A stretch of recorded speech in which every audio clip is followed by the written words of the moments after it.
Welcome back to the Leadership Locker, everybody. In this episode, we are going to cover business and client relationships. Eliza and I are going to tell you some of our experiences, how we dealt with them, what we did wrong, what we could have done better, what's too friendly, what's too out of scope, what does it look like, how should it feel? This is a really, really tricky area for so many people, and there's no way you could pretend to deny that. Business relationships are not as fluid as we anticipate them to be.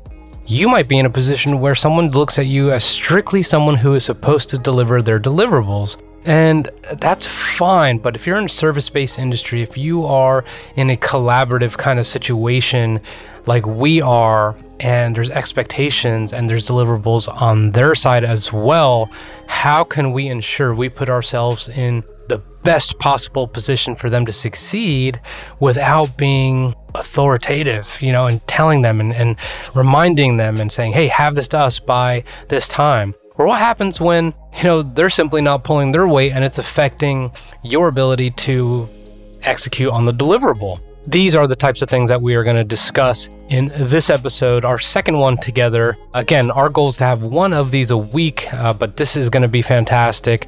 Definitely check it out. And as always, this is sponsored by Rich Cardona Media, where we film, edit, and distribute video content specifically for LinkedIn, although you could repurpose that content anywhere you want. What we do is we help people who don't have a presence on LinkedIn yet, and we take all the guesswork out of it for them by recording, filming, editing, distributing, coaching, all of it, so that way you could succeed, because you don't have time to learn. Do you understand? You don't have time to learn all these things. You can get exposure, but every single person who we took on that was not all in fell off the map the minute they stopped using us. So we are here to help. If you'd like to help, definitely just hit us up at rich@richcardonamedia.com or Eliza, Eliza at richcardonamedia.com. Here we go.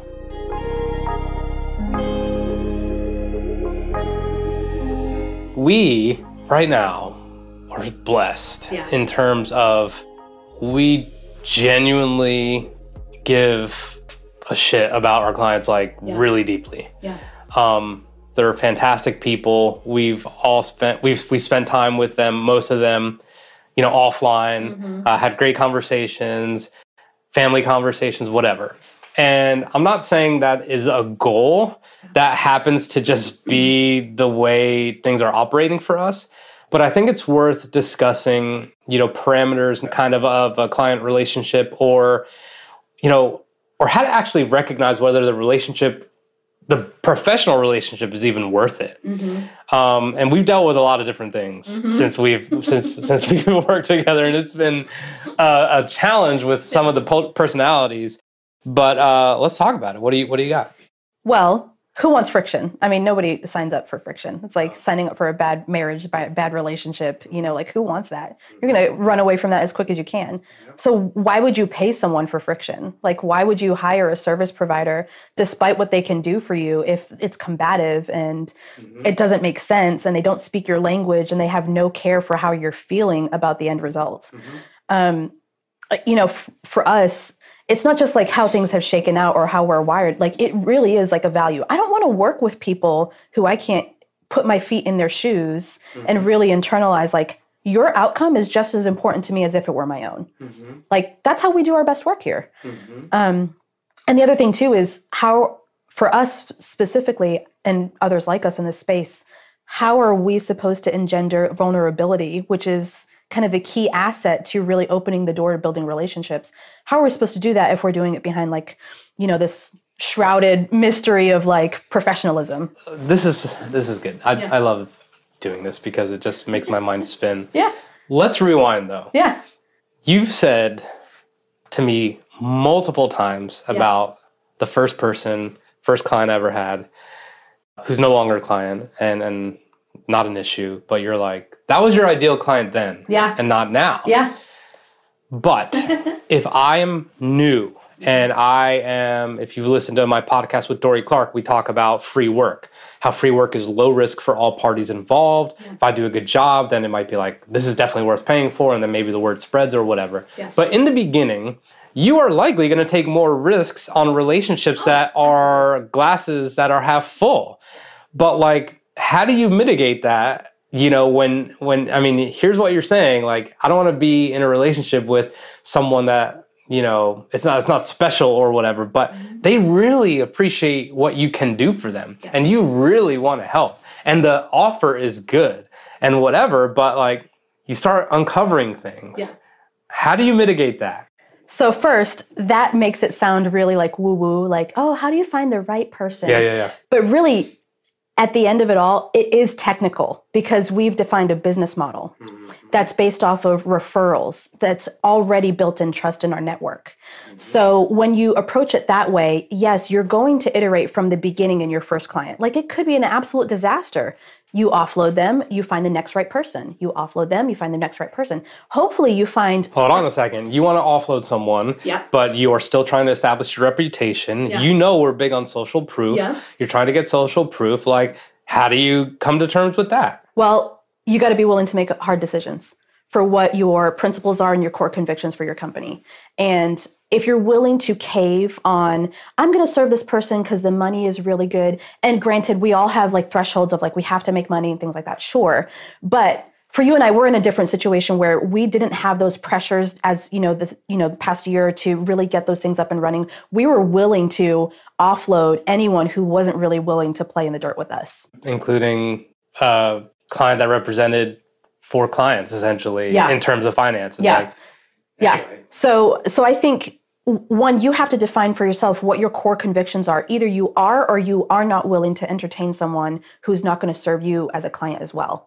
So I think you have to define those thresholds. What is your minimum viable amount of money that you have to be making? And then how can you get to the next iteration of security while making a plan for your offloading? So we did have to do that at one point, just a very, like, maybe it was a 1 month bridge, I think, of before we offloaded someone, but we had a plan for, hey, this is our end date. Oh yeah. So that also created a goal. Like, we need to do X, Y, and Z before then to make it. And that does not mean that if we didn't make that goal, that we would be like, we'll stick with you. Yeah. Even though you're making us miserable. Yeah. That just means, like, at least we know. Because the definition for us is not to settle. Yes.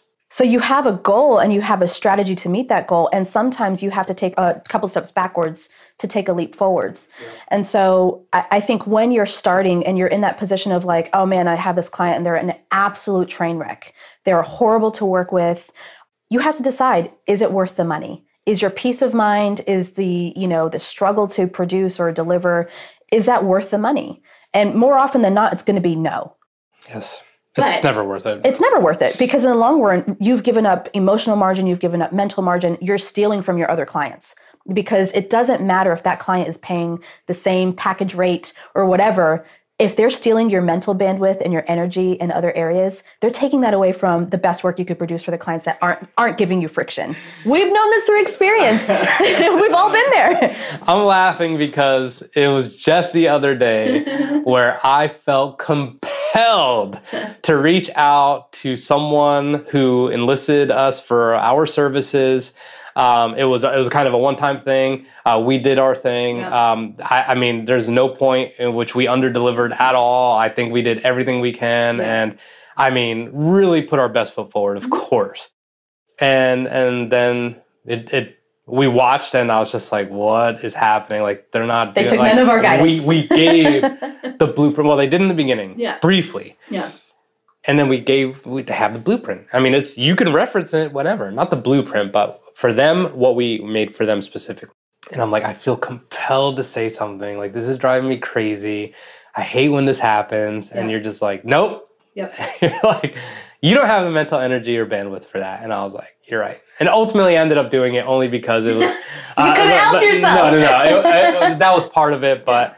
it happened to be someone my lovely wife knows as well, and she thought it would be beneficial. Well, it's also a personal relationship. So slightly personal relationship. Yeah. But I want to go back to something. So you're talking about they're a train wreck and all these other things. Mm-hmm. If I'm a new entrepreneur, if I'm an entrepreneur, if I'm part of a startup team, what are those behaviors that we or they should be looking out for, whether they're quantitative or qualitative, like collaboration, like, all those kinds of things, depending on whether they're service provided or product. What do you think? Well, I look at it in a couple of different lanes. One is the people part. Like, are they good about observing boundaries? Are they texting you at 11 o'clock at night? Are they following the prescriptive standards that you've set across in terms of maintaining like client communications and like your framework for, hey, if you have any requests, send it to this email, or, send it here, or call us at this phone number, instead of like sending personal text messages at all days and all hours.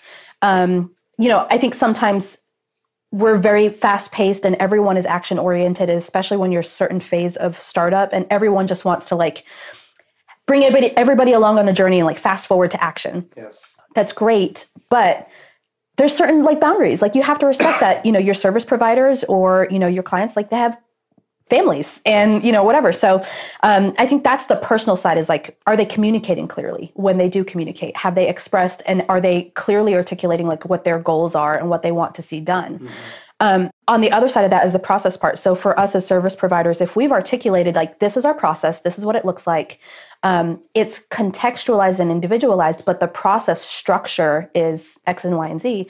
If they're not willing to align with that, that creates a friction and a tension. Our process is our process. And if you really want to go all out for the customer and the customer's always right type thing, then like, should there be flexibility in the process? And this is me on the podcast telling you straight up that sometimes I'm like, yes, we should deviate for the process to make them happy. Yeah. But at the same time, like, the process is the process. And you and I both know that some of the processes, well, number one, they change and they're so fucking necessary. Yeah. Because if not, then there's no standardization to anything you do, which is going to make what you want to do less repeatable. Yeah. So that's going to produce a ton of inefficiencies. Yeah. And then it's just going to be a negative client experience. So where are you on that in terms of processes and being able to have them malleable? Yeah.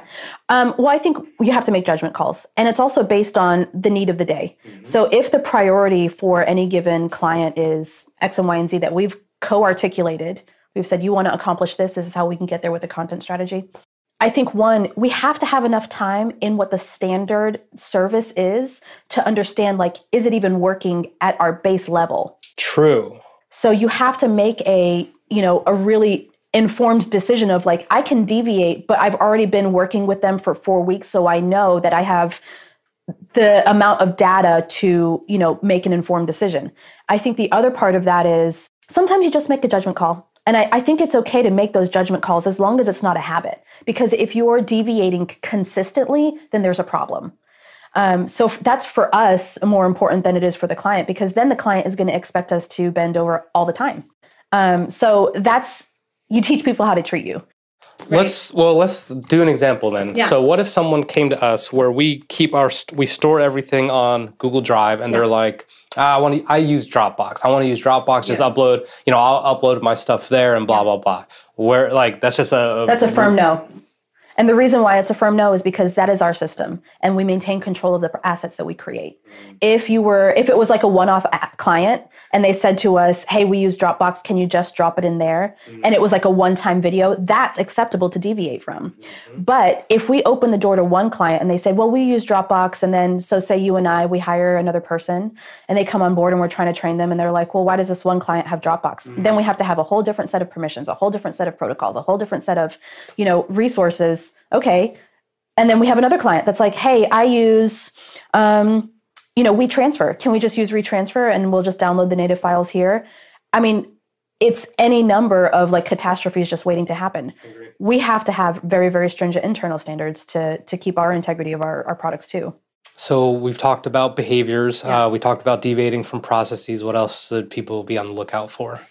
I think there's a couple different things. Actually, I think this is probably really good for us because we're still, I think, in the startup phase.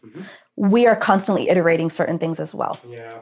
And I think it can get, if not done well, certainly there's always room for improvement even for us, but if not done well, of taking customers on the journey of like, hey, here are things that we've done up to this point.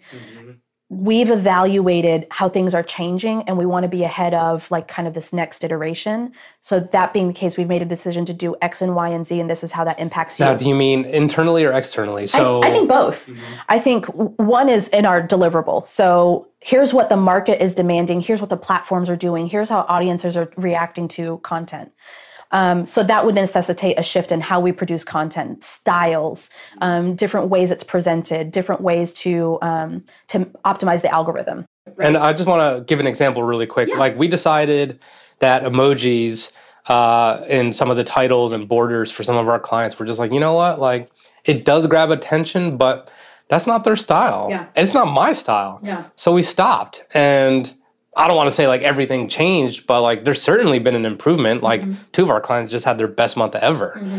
Was it emoji related? No, but like they were probably just trusting us. But we were able to make the call and be like, you know what? I'm actually noticing like, I just don't think they're actually necessary. I think you can grab the attention if we really focus on that first headline and a great title. Yeah. So that's an example of something internally we decided that actually affects the external, the deliverable. Yeah. But any other examples?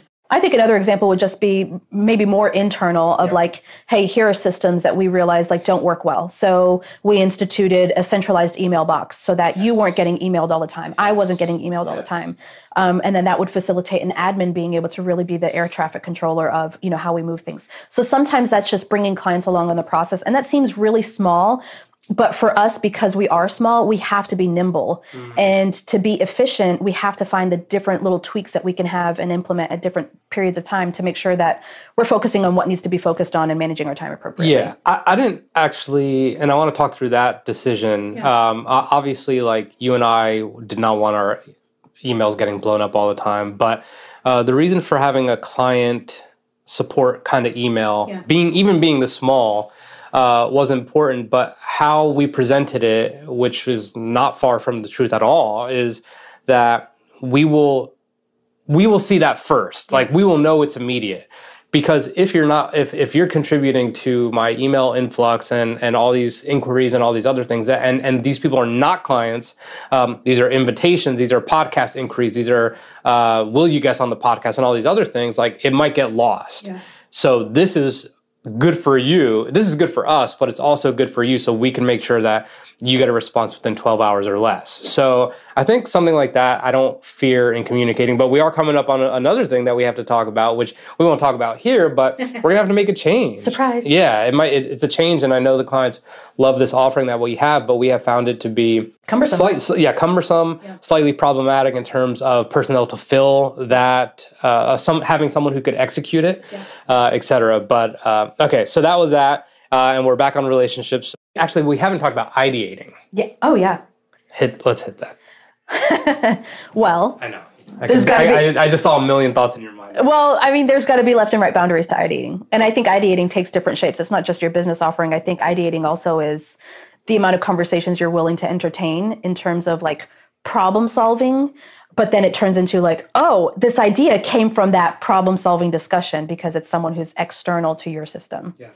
So I think ideating is good because I think it keeps your mindset fresh, but there's a healthy level and there's an unhealthy level of ideating. And I really think that just boils down to having appropriate amount of people to hold you accountable and holding yourself accountable to like, I'm spinning my wheels on something that is not moving my business forward. But how do we approach this when it comes to clients who ideate, who are ideating? We want to be supportive, but we also want to ensure that they have we maintain clarity for them. Yeah. But where's the point of diminishing returns and what does that conversation look like? Well, there's two things. One is we want to help our clients reach our goals, which is what you just said. And part of our responsibility in building the content strategy is giving legs to those goals by like literally putting words to like their vision. Okay. So when we're doing that, the way we do it is setting goals. And even if they're incremental, we're moving towards that vision that they're talking about. Yeah. If all of a sudden in one of our conversations where we're consulting, they're like, we're going to take a hard left here. We're going to leave that. We're going to go here. It's our responsibility to hold them accountable to, wait a minute, this is your big picture vision that you've invested all this time, effort, energy into. Let's talk about how is that appropriate for you? And just like, let's really hash out, like, what is the big picture vision in this hard turn? What are you trying to accomplish? How is that, differentiated from this original big picture vision? And really talking about the pros and cons and things like that. I think that's a really honest conversation of like, is that really where you want to be? Or is that just an idea that popped into your head? Are you willing to throw all of this investment away? And if you are, that's okay. But let's really talk about what that looks like. Because I think that's a branding interaction too, of like, are you confusing your audience? Are you confusing, the people that follow you? Are you confusing the people that you serve? Yeah, I mean, this one's interesting because I always instinctually know when an idea is complete dog shit. When someone brings it to us, and I don't need to be an expert in whatever, but one of our clients recently came to us with some sort of live streaming package bullshit that was like $3,000 a month or something. And I was like, are you out of your mind? Like, StreamYard's $260 a year. Well, hold on a second though. I think that that's more like they were enamored by a service. They were enamored by the fact that these people put 5 people on the call. Yeah. You know what I'm saying? They rolled the red carpet out and they're like, I know exactly I don't even need to be there to know what happened. Yeah. Which was like, what are your goals? Where do you want to be? How often do you want to be seen? Here's some of the people we've worked with. Like, we're talking live streaming. So the point is, ideating, you can ideate when you're new and drive yourself right into the ground. Yeah. Because... And like we used to say in the Marine Corps all the time, like there's the good idea fairy comes around all the time. And I think this is like a critical part of not only being a service provider, but being a leader. Yeah. And that is really crafting it to make not only, logical sense, but to get the emotional response back to where it is. Because I think Tom Billy was talking about this. He's like, the reason people say sleep on it is because your brain's in an alpha state and blah, blah, blah, blah, blah. And like, you got to sleep and you got to wake up so you can be like, that is the stupidest thing ever. Yeah. So the point is this, when people ideate, and I do it all the time, I think it's important if you have clients that habitually do that, that's probably a red flag. Right. If you have clients who you are able to maintain clarity with and accountability with, I think you'll see less of that. Yeah. Because like you said, the perception from the outside, you want it to be consistent and you want to give it a really good go.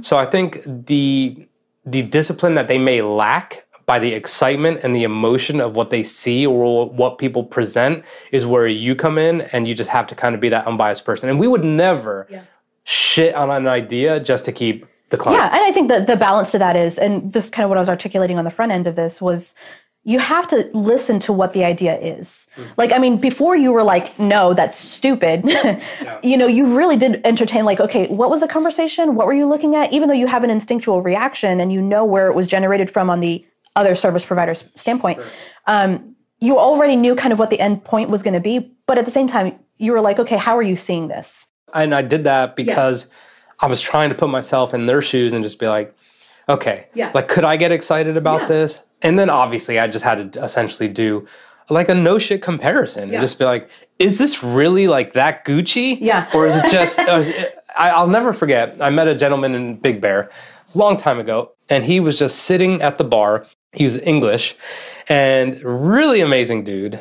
And he says, oh, we've been living here for years. And I was like, great. He's like, it's just simple up here. I'm like, yeah. He's like, I retired way earlier than I had thought. And I go, what did you do? He goes, I sold a mediocre product that was packaged very nicely. And I was just like, God. And I knew nothing about this, but that is the thing. Yeah. Like, you will find, and I say this all the time, the features of products and all these different things from ours to our competitors, or a product, a tripod, a camera, are not that drastically different in the end, right? Like, it's the people behind it. So I had to do the due diligence to just be like, okay, like, is this just really packaged in a ridiculous website, or is there something else here that I'm missing?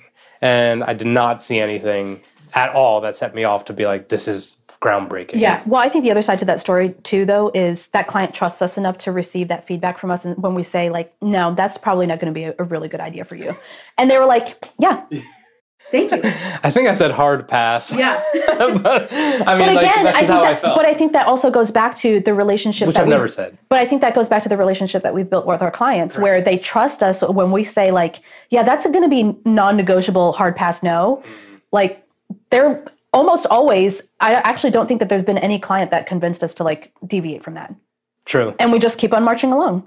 So I think as entrepreneurs, as business owners or whatever, I think that's another really important thing is like, let your yes be yes and your no mean no, in terms of like, if a client comes to you with this ideation or this like, you know, the good idea fairy or whatever, and they're like this, and you want to overserve or over deliver, but you're making an exception to your process, and, you know, that eats into your bandwidth and, you know, it's an exception.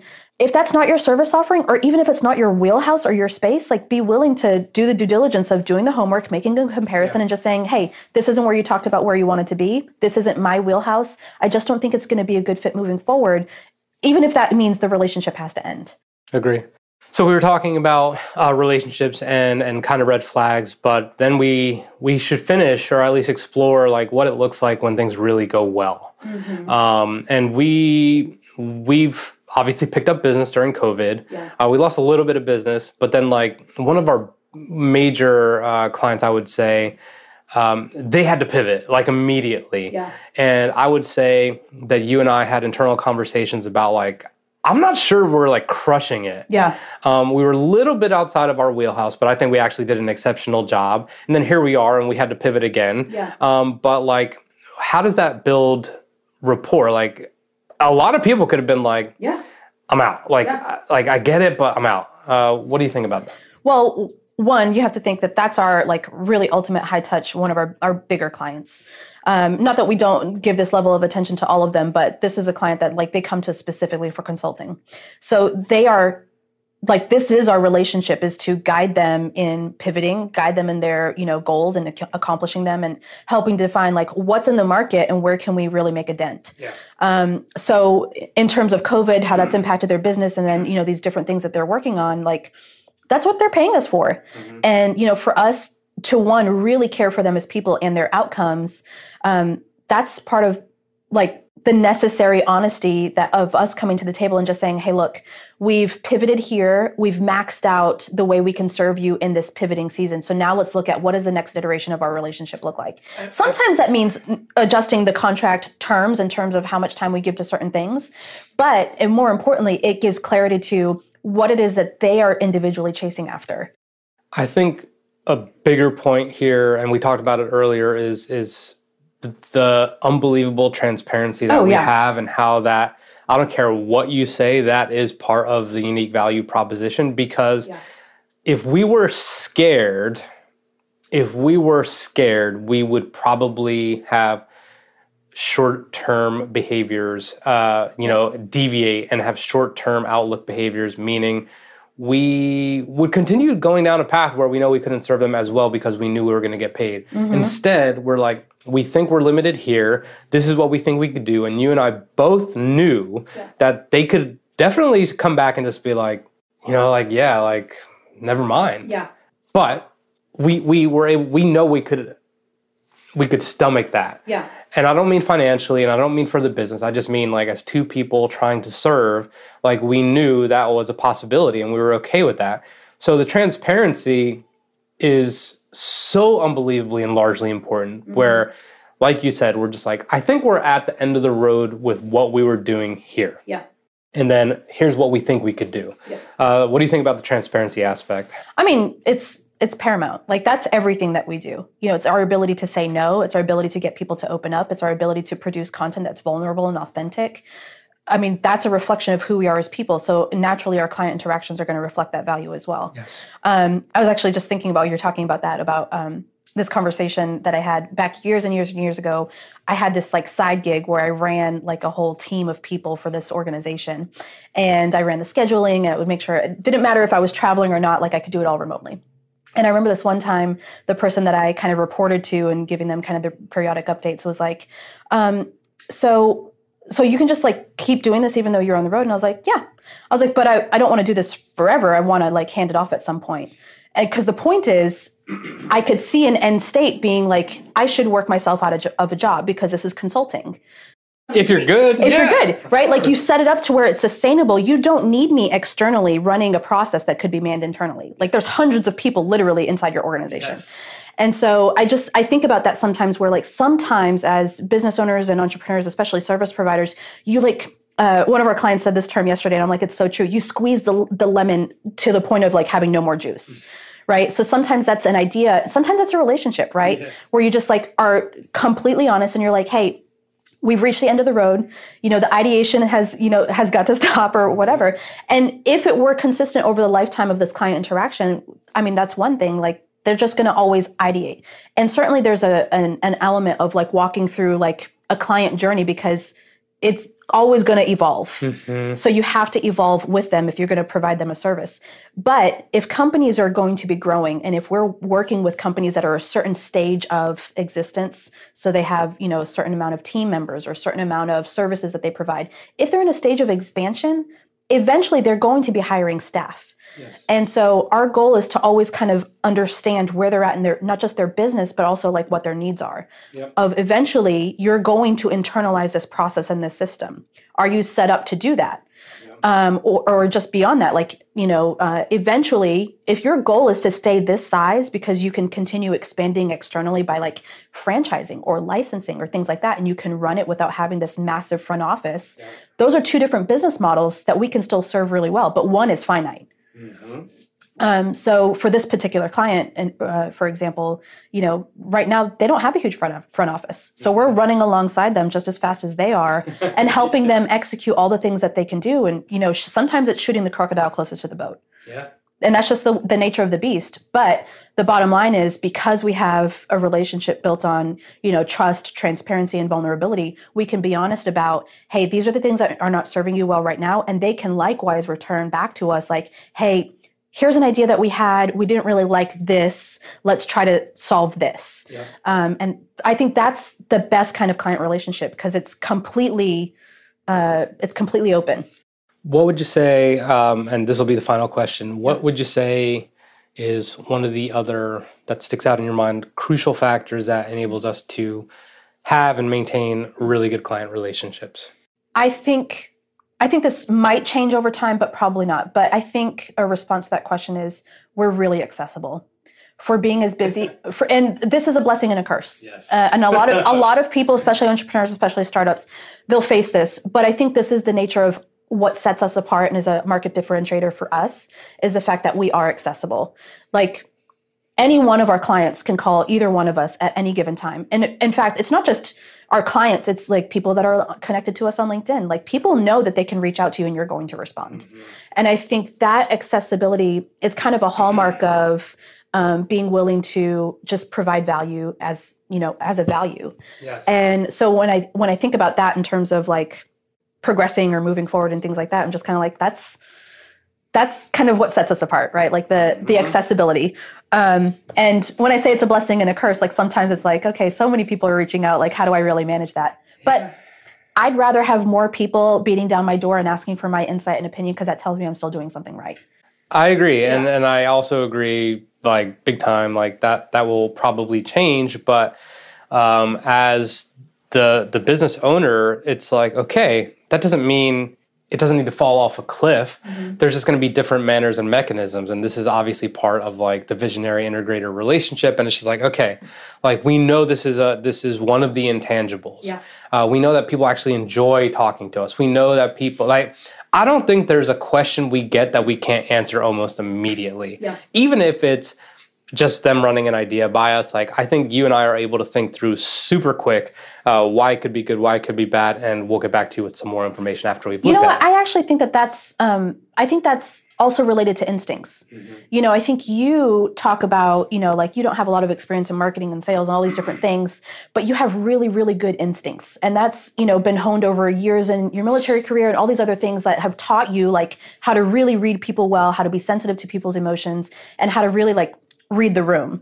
So I think those instincts really drive people because we have an intrinsic understanding of people's motivations, which is what drives business ultimately. It's supply and demand.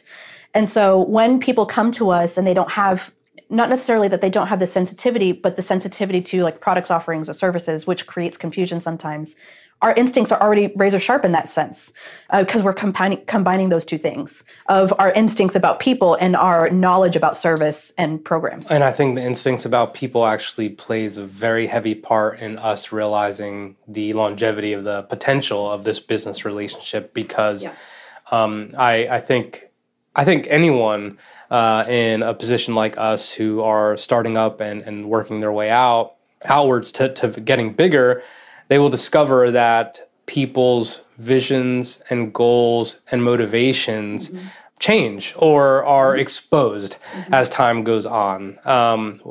Example is, when a client has a viral video, so to speak, and then all of a sudden they want everything to be viral, and they are willing to do things that are not in line with anything we've ever discussed in order to do so. Yeah. Being viral means nothing. It means nothing. It means nothing to you. It means nothing to us. It means nothing for them ultimately, and it absolutely doesn't mean anything for the business per se. But I think you're right about that. The instincts certainly play a part, because you will be able to ascertain a little bit better understanding of, like I said, the longevity, because you're like, I actually see the motivations here. And that's when it just comes back to being value-based when it comes in terms of our clientele. Yeah. And if we share values, we're able to see it, and we know that we'll be able to have a good, long-standing relationship.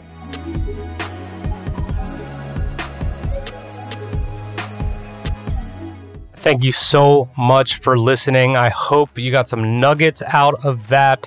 And look, we're raw. We have nothing to hide. We want you to win. So if you did, or if you think you could win a little bit better, fail a little bit less because of some of the things you heard, then definitely do me a favor and tell some friends about the podcast. Tell some veterans about the podcast.